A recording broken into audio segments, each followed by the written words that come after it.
Hey guys, welcome to another edition of Smash Mouth Chess. I made sure that the sound is working this time. So last time, sorry there wasn't any sound, so it must have been very boring. Anyway, what we're about to see is the first correspondence game that I've lost since June. I went on a huge winning spree, and right now I'm ranked around 1300. And I think I'm going to hover around there for a while. You know, some games that are like right on the fringe. I could lose or I could win them. But this one I should have won. This one I'm really mad about because I literally had control of this game until the last, until he checkmated me. And you'll see it, and it really made me mad. But, let's take a look at it. So, once again, I really need to learn the new opening for white because here we are at the Ruy Lopez. This is how I'm getting pretty used to playing this configuration because this happens a lot. So one of the things I really like about it is, I lose some space.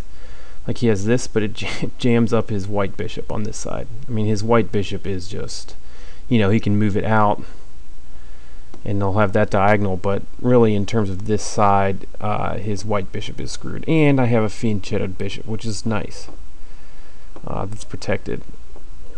And then, see, here's, as soon as someone brings, I'm going to make him pay for this queen, because I'm going to gain 2 moves of tempo off of this queen, you'll see.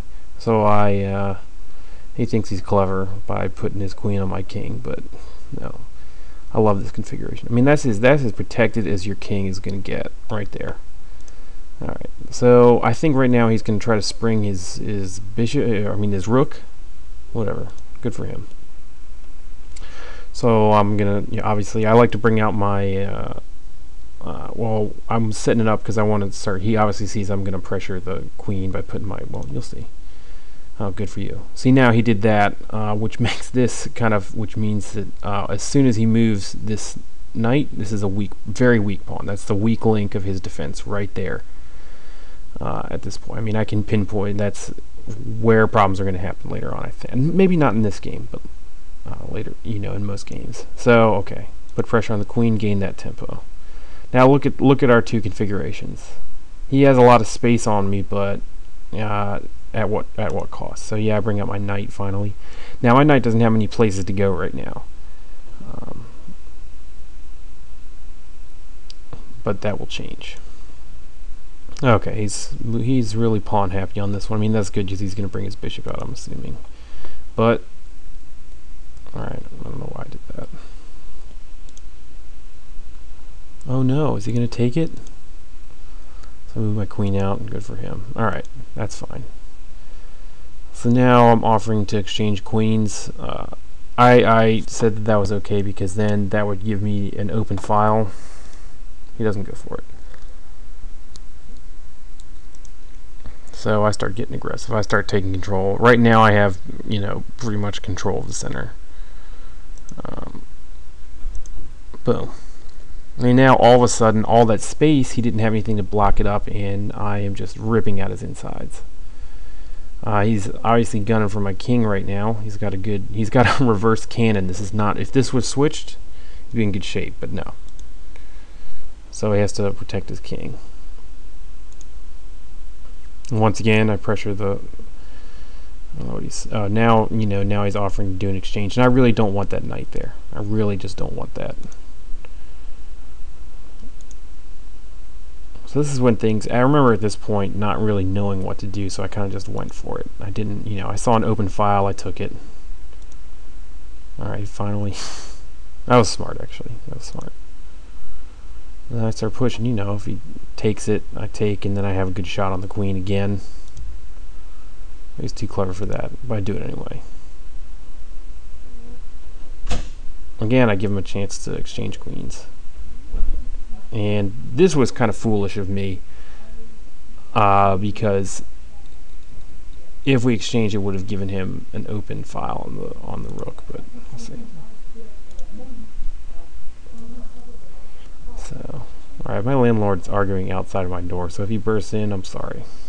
So I started pushing. I mean, that, I don't know what I'm really doing here because I give him a chance to take it. Then he reteaches knight. I mean, all that work you've done with that knight is now gone. What are you gonna do? He's gonna double up on this poor fella, and then start pressuring his queen. Oh no, my pawn's gone. Start control. Like, this is, look at where these knights are. Boom. Right in the center. Doesn't get much better than that. That was dumb. Unsupported. Like, look at how, like, he doesn't have a pawn. This has no pawn support right now. Yeah, I mean, they're supported. This one's empty. This one's not done. They're not supporting each other. So that, basically, he's tying up these guys to support these pawns. Anyway, we'll see. All right. Oh, shoot. Well, now you've seen the checkmate. I'm really sorry about that. I'm kind of tired. Oh boy, this is fun. I forgot about this. Okay, here we go. We're back to here. Took it. Brings the queen in. Boom. That was now forked. I mean, he can obviously pull it back and take it, but that means I take it. And at this point, I'm a little ahead. I mean, I always say I'm pressing my advantage now. I'm ahead on material, so I can, any equal exchanges I can go for, you know, I'm good for it. So, okay, now this is the problem. This is the one area where he kind of outplays me for a bit, but I feel like I recovered from this pretty well. So if he brings his queen down, it's checkmate. So I have to get something in between. So now if he takes his queen down, I can take.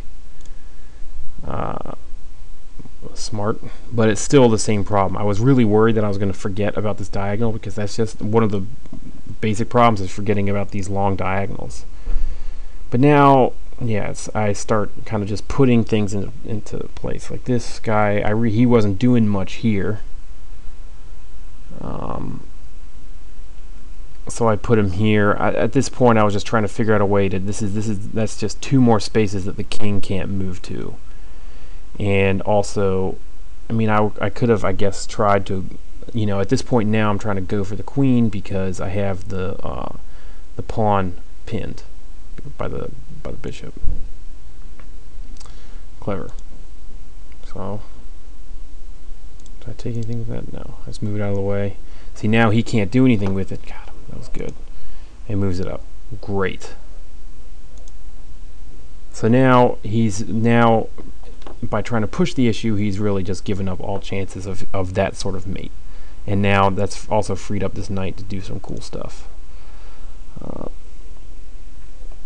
And this combo was kind of a pain for a long time. I wish I could have done something about it, but whatever. All right, now I start just moving pieces into places that I wanted them. And yeah, that was a good move on his part, but it meant boom. Yeah, he didn't see that. Oh well. So now I just read about the pawn storm, where you just basically like push your pawns way down, and I'm going to take up space. So that's what I started doing. As you're about to see some pawn activity, some hot pawn action, if you will. And then so now like his king is trapped, basically. And so if I can get one piece on there, I'm good. I see that can't be here. This is, let's see. This move, maybe you could have given me some advice at this point. This is where I could start. So this is point number one. And kind of think about where it is, what it might be. Okay, he starts pulling his knight out. Good for him. Start pushing the pieces, pawns. Boom. Pin that knight. That was dumb. That was just silly. I think actually I had a checkmate combination. If he hadn't done that, that was not silly, but oh no.